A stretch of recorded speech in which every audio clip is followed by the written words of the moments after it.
Hello, students. So, in the previous lecture, we have studied about the non Mendelian genetics, in which we studied the incomplete dominance and epistasis. Now, our next topic is single gene disorder in human. What it means? Single gene disorder, ऐसा disorder जो कि एक single gene के affect होने से create हो रहा है। ओके, तो सबसे पहली बात तो ये कि ये सिंगल जीन डिसऑर्डर यानी एक जीन कैसे डिसऑर्डर्ड हो रही है। तो very simple reason behind mutation. What is mutation? This you have to answer. What is mutation? तो म्यूटेशन होने की वजह से क्या होता है कि या तो डिलीशन हो सकता है या इंजर्शन हो सकता है, किसी भी वजह से जेनेटिक कोड में चेंज आएगा और उस वजह से प्रोटीन जो है वो वैसी सिंथेसाइज नहीं होगी जैसे कि आइडली होना चाहिए थी। ये सारा कुछ हम पढ़ चुके हैं। तो अगर कहीं पे भी किसी भी पॉइंट पर म्यूटेशन होता है, जनरली जो डिसऑर्डर्स हैं जीन डिसऑर्डर्स वो पॉइंट म्यूटेशन की वजह से ही होते हैं। तो ऐसा कहीं म्यूटेशन होता है तो उस वजह से ये डिसऑर्डर्स एक बार हो जाते हैं और फिर ये disorders progeny to progeny inherit होते रहते हैं या हो सकते हैं। तो basically we have to study how the disorders are occurring and how the next progeny is receiving these disorders from their parents. So what is single gene disorder? The single gene disorders are caused by changes or mutations that occur in the DNA sequence of one gene. That is what I told you. और ये जो disorders होते हैं mutation की वजह से वो आगे आने वाली जनरेशन में ट्रांसमिट हो सकते हैं। So in this context how the disorders or how many types of the disorder, there are so many types, this is a very vast topic, but we have to study in very precise way. So how the single gene disorders we can categorize? Here is the two way. One is autosomal disorder. Autosomal disorder, the disorder which is happening in autosomes. Now you know autosomes. And the second thing, sex linked disorder. Sex linked disorders में क्या है कि वो disorder जो sex chromosome में mutation की वजह से हो रहे हैं। ठीक है, तो सेक्स क्रोमोसोम आपने पढ़ा हुआ है, one is X type and one is Y type. ठीक है, तो हमें यहाँ पर जो भी पढ़ना है, हीमोफीलिया और colour blindness, they both are linked to X chromosome. Okay, तो let us see again. Single gene disorders को हमने दो ग्रुप में कैटेगराइज कर दिया है। वन इज ऑटोसोमल डिसऑर्डर जो कि ऑटोसोम्स में की वजह से होते हैं, और one is sex link disorder जो कि सेक्स क्रोमोसोम में म्यूटेशन की वजह से होते हैं। So example of autosomal disorder, sickle cell of anaemia and thalassemia, a very common problem in Asians. The example of sex linked disorders is hemophilia and color blindness. Color blindness is also a very common problem in Asians. So let us see one by one how the mutation is occurring, what are the effects, or how the disease or disorder is transmitting from one generation to other generation. So let us start with sickle cell of anemia. So our first single gene disorder is sickle cell of anemia. It is an autosome linked recessive type of blood disorder. क्या मतलब है autosome linked? मतलब autosomes की वजह से होता है और रेसेसिव काइंड का है और ब्लड डिसऑर्डर है। एनीमिया है तो of course it is a blood disorder. Anaemia आप जानते होंगे, एनीमिया क्या होता है, जब हीमोग्लोबिन का लेवल डाउन हो जाता है तब उस केस में पेशेंट जो है वो एनीमिक होता है। तो सिकल सेल, इस टाइप के डिजीज़ में सिकल सेल नाम इसलिए दिया है क्योंकि जो आरबीसीज हैं वो सिकल शेप की हो जाती हैं। As you can see in this picture, the normal और the ideal shape of RBC is biconcave. This you can see. But what happened due to the mutation, the normal hemoglobin chain synthesis affected due to mutation, and due to which the RBCs become sickle shaped. Sickle shaped मतलब हंसिए के आकार की, दराती के आकार की। तो उस तरह की ये शेप में हो जाते हैं और उस वजह से पेशेंट जो है वो appropriate amount of oxygen flow नहीं कर पाता है और पेशेंट एनीमिक हो जाता है। सो let us see how the disease is occurring. Mutation कैसे होता है, आपको पता है, आप हीमोग्लोबिन पढ़ चुके हो। It is a quaternary type of protein associated with the synthesis of 2 alpha and 2 beta chains, ये आप पढ़ चुके हैं। तो when the beta chain synthesis is happening at the 6th position, ideally at the 6th position the glutamic acid should be placed. glutamic acid क्या है, एक amino acid है। जब प्रोटीन सिंथेसिस हो रही है तो उसमें 6th पोजीशन पर ग्लूटामिक एसिड आना चाहिए था, but due to the mutation, due to the mutation 6th position पर ग्लूटामिक एसिड की जगह पर वैलिन आ जाता है। अब म्यूटेशन, ये सारी चीज़ें बहुत अच्छे से जेनेटिक कोड वाले टॉपिक में पढ़ चुके हैं। अगर आपको कोई कन्फ्यूजन है तो प्लीज़ वहाँ जाके एक बार रेफ़र करो। तो ग्लूटामिक एसिड की जगह पर वैलिन आ जाता है 6th पोजीशन पर, और इस वजह से जो नॉर्मल आरबीसीज का शेप होता है जो कि बाइकॉनकेव शेप की होती हैं, उसकी जगह पर जो शेप होता है वो सिकल शेप हो जाता है आरबीसीज। तो ये तो हमने देखा कि किस तरह से ये डिजीज़ होती है, म्यूटेशन कैसे होता है और किस तरह से आरबीसीज का शेप चेंज हो जाता है। अब हम ये देखेंगे कि कैसे ये ट्रांसमिट हो सकते हैं एक जनरेशन से दूसरे जनरेशन में। ठीक है, तो एक केस मैं आपको दिखा रही हूँ, बाकी आपको खुद सॉल्व करने होंगे। कब हो सकता है ट्रांसमिट, अगर पेरेंट्स में से एक सिकल शेप के लिए कैरियर है और दूसरा भी कैरियर है, मतलब if the both parents are carrier for the disease, then there is a chance to transmit the disease in the next progeny. Let us understand this by a cross.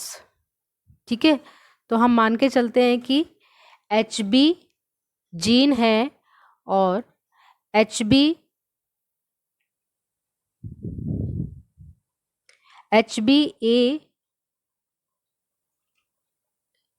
जो है वो normal gene के लिए है जहाँ पर disorder नहीं है, और HBS जो है वो सिकल्ड जीन के लिए है।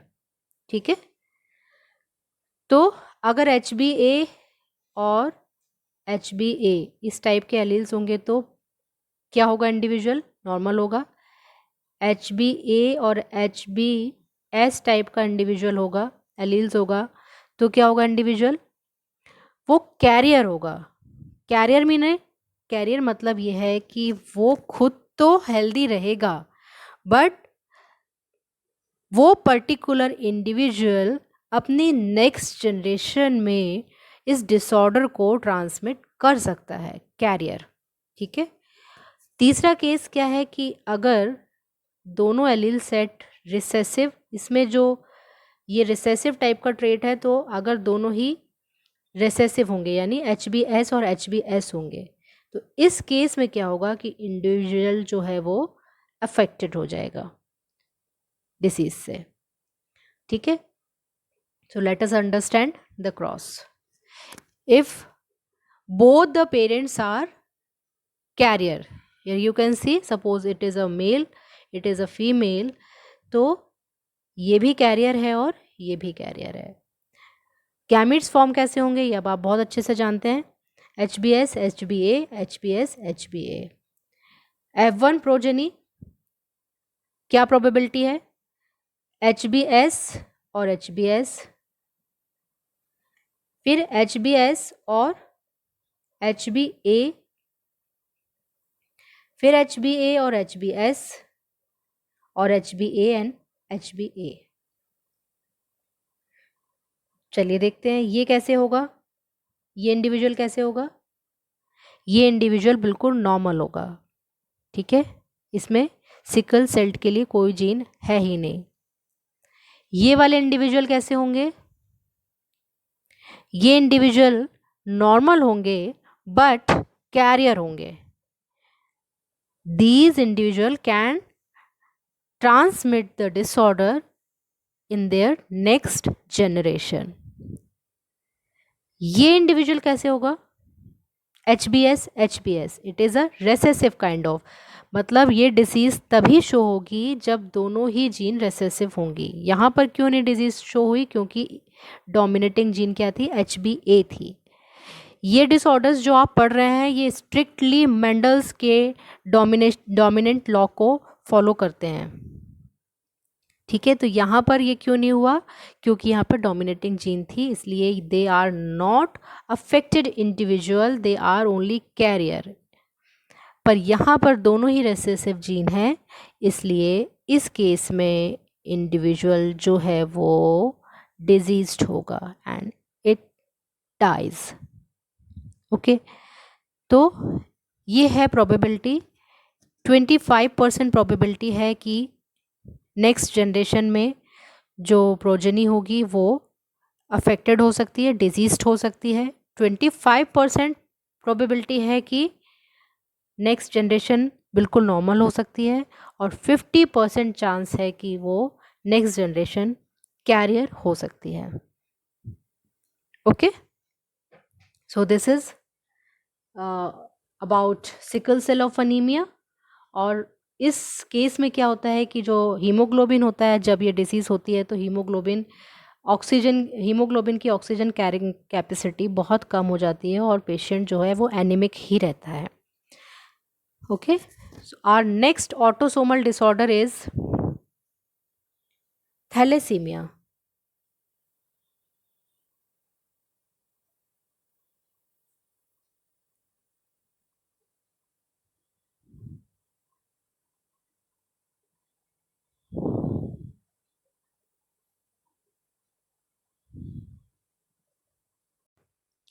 So thalassemia is also a recessive kind of blood disorder. In fact, I must say the autosomal linked recessive blood disorder. Autosomal linked, अब आप समझ चुके हैं कि ऑटोसोमल लिंक्ड मतलब जो ऑटोसोम्स पर हो रहा है, रेसेसिव मतलब ये डिसीज़ तभी होगी जब दोनों ही एलील्स रेसेसिव हों। और blood disorder anaemia, again thalassaemia, सीमिया जो टर्म है वो एनीमिया से आया है, तो एनीमिया मीन्स यहाँ पर भी जो पेशेंट होगा वो एनीमिक होगा। और एशिया में इंडिया में भी थैलेसीमिया के बहुत सारे पेशेंट्स हैं, बहुत सारे एनजीओज हैं, बहुत सारे ग्रुप्स हैं जो थैलेसेमिक पेशेंट्स के लिए काम कर रहे हैं। इस केस में बार बार उनको ब्लड ट्रांसफ्यूज़ करना पड़ता है, या कई बार तो बोन मैरो ट्रांसप्लांट की भी ज़रूरत पड़ जाती है। तो देखते हैं थैलेसीमिया में क्या होता है। दो टाइप की चेन्स होते हैं, तो या तो अल्फ़ा या तो बीटा, दोनों में से किसी भी एक चेन की सिंथेसिस जो है वो रिड्यूस हो जाती है ड्यू टू म्यूटेशन। और जब ये अल्फ़ा चेन की अफेक्ट होती है तो वो अल्फ़ा थैलेसेमिक पेशेंट होते हैं, जब बीटा चेन अफेक्ट होती है तो बीटा थैलेसेमिक पेशेंट होते हैं। ठीक है, इस केस में क्या होता है कि पेशेंट जो है वो हमेशा एनेमिक ही रहता है, वो उसका ब्लड लेवल जो है वो कभी भी अप्रोप्रिएट नहीं हो पाता है। ठीक है, और होता क्या है कि यहाँ पर भी अल्फ़ा और बीटा चेन अफेक्ट होती हैं, उस वजह से जो आरबीसीज हैं वो डिस्टॉर्टेड हो जाती हैं, और डिस्टॉर्टेड होने की वजह से वहाँ पर एनीमिक कंडीशन जनरेट हो जाती है। तो बिल्कुल ये भी ऑटोसोमल लिंक्ड रेसेसिव डिसऑर्डर है। ऑटोसोमल लिंक्ड है तो ऑटोसोम्स में होगा, रेसेसिव है तो डिजीज़ तभी होगी जब कि वो recessive kind of alleles present हो और it is a blood disorders. तो बिल्कुल इसका भी अगर आप क्रॉस देखेंगे तो आपको इसका क्रॉस बिल्कुल सिकल सेल ऑफ अनीमिया की तरह ही मिलेगा, क्योंकि वो भी ऑटोसोमल लिंक्ड रेसेसिव टाइप का डिसऑर्डर था। तो ये डिसीज़ पेरेंट्स से ऑफ स्प्रिंग में तभी ट्रांसफ़र होगी when the both parents are carrier for this disease. So let us see a cross where unaffected carrier father and unaffected carrier mother. Both the partners are carrier. Unaffected means they are not showing the symptoms, they are not showing the disorder, but they are carrier for next generation. So let us assume the allele set is capital R, capital R, small r type. तो gametes form होंगे, progeny आप देख सकते हो capital R capital R, capital R small R, capital R small R, small R small R. तो इस case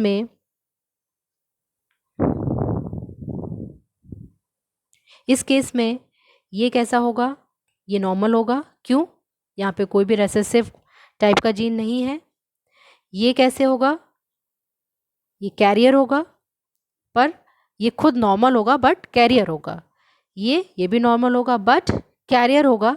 और ये वाला इंडिविजुअल कैसे होगा, ये वाला इंडिविजुअल अफेक्टेड होगा। तो यहाँ पर भी अगर आप देखते हो तो 25% चांसेस हैं नेक्स्ट जनरेशन में कि नॉर्मल चाइल्ड हो, 20% चांसेस हैं कि डिजीज चाइल्ड हो, और 50% चांसेस हैं कि कैरियर चाइल्ड हो।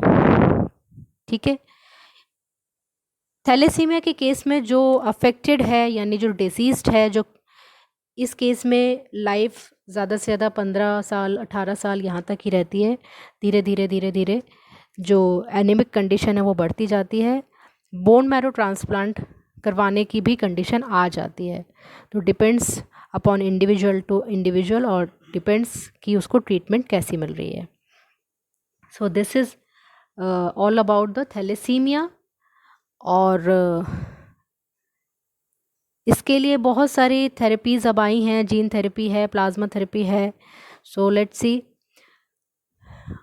तो ये हमने देख लिए autosomal linked disorder. Now we have to see the sex linked disorders, मतलब ऐसे डिसऑर्डर्स जो कि सेक्स क्रोमोसोम्स में म्यूटेशन की वजह से या सेक्स क्रोमोसोम के अफेक्ट होने की वजह से हो रहे हैं। चलिए तो देखते हैं, हमने 2 एग्जाम्पल इसमें करने हैं। One is color blindness and one is hemophilia. So let us see.